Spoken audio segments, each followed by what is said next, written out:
अ, म्हणते म्हणजे असं कोणी पर्सनली घेऊ नये, पण एक जर पुरुष गेला, म्हणजे म्हणजे कपल आहे आणि जर त्याच्यातली आई जर गेली तर माणूस लगेच दुसरं लग्न करेल. पण जर पुरुष गेला तर ती एकटी स्त्री अख्खं आयुष्य एकटी राहून आणि मुलांचं चांगलं संगोपन करून ती त्या मुलांनाही चांगल्या पोझिशनवर स्वतःच्या सन्मानाने, स्वतःला एक डाग न लागता ती करू शकते. पण हे पुरुष नाही करू शकत. कारण त्याला बाय डिफॉल्ट त्याला तो काय म्हणजे ही इज अ प्रोव्हायडर ना बाय डिफॉल्ट. काही गोष्टी बट त्याच्यातही अपवाद असतात. पण आपल्याकडे अजूनही मी मगाशी म्हटलं ना तुम्हाला, आजही संसार करायचा जेव्हा पोटगी द्यायची वेळ येते ना, तेव्हा अजूनही पुरुष देतो ना. हां. See there are certain norms जे खूप खूप काळापासून समाजामध्ये रुळलेले आहेत. त्यातनं खूप पटकन बाहेर नाही निघणार. आम्ही तयार आहोत का? समजा उद्या जाऊन कोणाला डायव्होर्स हवा आहे बाईला, ती डिवोर्स घेऊन ती म्हणेल का नाही मला हवं होतं, मी तुला हवं तर पोटगी देते. अजून हा सीन आलेला नाही आहे. नाही. त्यामुळे अजूनही माणूस प्रोव्हायडरच्या रोलमध्येच असतो. म्हणजे हे सांगून मला माणसांना कुठेतरी कमी नाही करायचं आहे. मला उलट स्त्रियांना हे समजून सांगायचं आहे की तुमच्यामध्ये ती ताकद आहे. हो आहे ना. पण तुम्ही आज अशा सिच्युएशनला आल्या कारण आताच निळा ड्रम, मेघाटचं एक प्रकरण झालं जे हनीमूनला जाऊन त्या मुलाला मारलं आणि हे ते सगळं मेघालयला. त्याच्या वडिलांचं, त्यांच्या आईचं मत हेच होतं की जेव्हा तुला आमच्यासोबत, माझ्या मुलासोबत राहायचं नव्हतं, तू निघून जायला पाहिजे होतं, माझ्या मुलाला का मारलं. म्हणजे इतकी मजल मुलींची. राग हां. की अभी देखो मैं क्या करती हूँ. तर त्यावर काही लोकांचं मत, जेव्हा असं जर डिस्कशन सुरू होतं तेव्हा काही लोकांचं मत असं झालं की आतापर्यंत बायकांना मारलं ना, हो. आतापर्यंत व्हेरी सॅड. आतापर्यंत बायकांनी यातना सहन केल्या ना, अब्यूज झाल्यात ना, मग 1-2 जणांना मारलं तर काय फरक पडला. मग ही काय मेंटॅलिटी आहे? मी तेच मगाशी म्हटलं ना, आता खून करणं खूप आम होऊन जाईल जर असं आपण करतोय. सोपं झालंय खूप. सोपं झालंय. म्हणजे तुम्ही काही खून वाटतच करा, नाही काही की तुम्ही वाटत नाही. मारून फ्रीजमध्ये ठेवताय तर ड्रममध्ये ठेवतायत कुठूनही, आणि हिंमत इतकी वाढली आहे.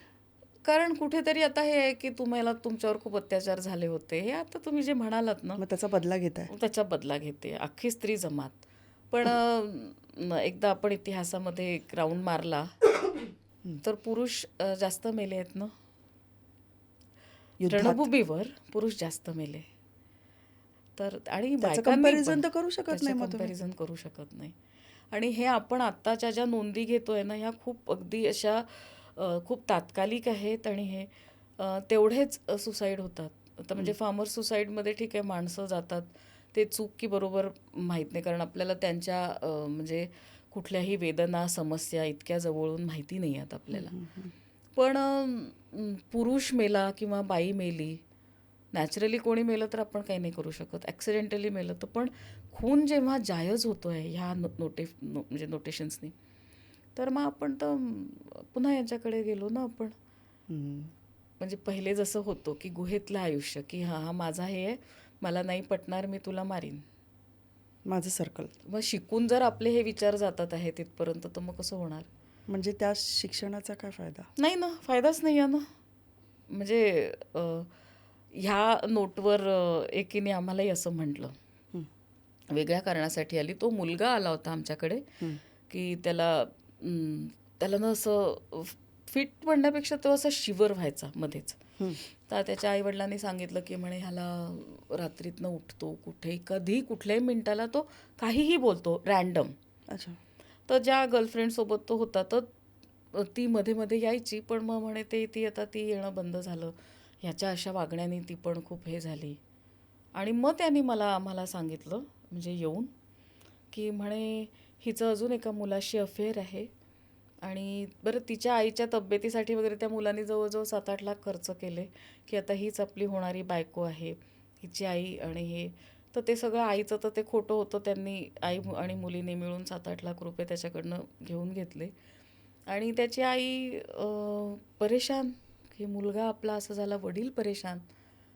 तर हिनी त्याचं हे जे वागणं होतं त्याला मुलीने एनकॅश केलं आणि म्हणून मी आता याच्यासोबत राहत नाही. आणि त्यांनी मला तिचे मेसेजेस दाखवले की तिचं 5-6 मुलांशी अफेअर ह्याच्याशी असताना याने तिला कुठेतरी पकडलं in a very bad state of their activity. आणि तिची आई मला म्हणते, मग हे त्याने रिव्हील केल्यावर तिच्या आईला यावं लागलं. ती घेऊन आली आईला, कारण तिला कोणीतरी पाहिजे होतं. तर ती म्हणे, वो तो इस एज में हो ही जाता है ना म्हणे, अभी 4-5 लोगों के साथ इसका अफेयर है, तो म्हणे 4-5 लोगों से शादी कराऊंगी क्या. म्हणजे काही गैर नाही आहे त्यांच्यासाठी हे. काही गैर नाही आहे. मग ह्याच्यातनं काय होतं, 2 गोष्टी होतात. एक तर हा डीप डिप्रेशनमध्ये जाणार नाही, तर ह्याने तिला मारून टाकलं असतं. हा डिप्रेशनमध्ये गेला म्हणून आमच्याकडे आला. हे असं मुलींच्याही बाबतीत होऊ शकतं हम्म. की ते 4-5 मुलींसोबत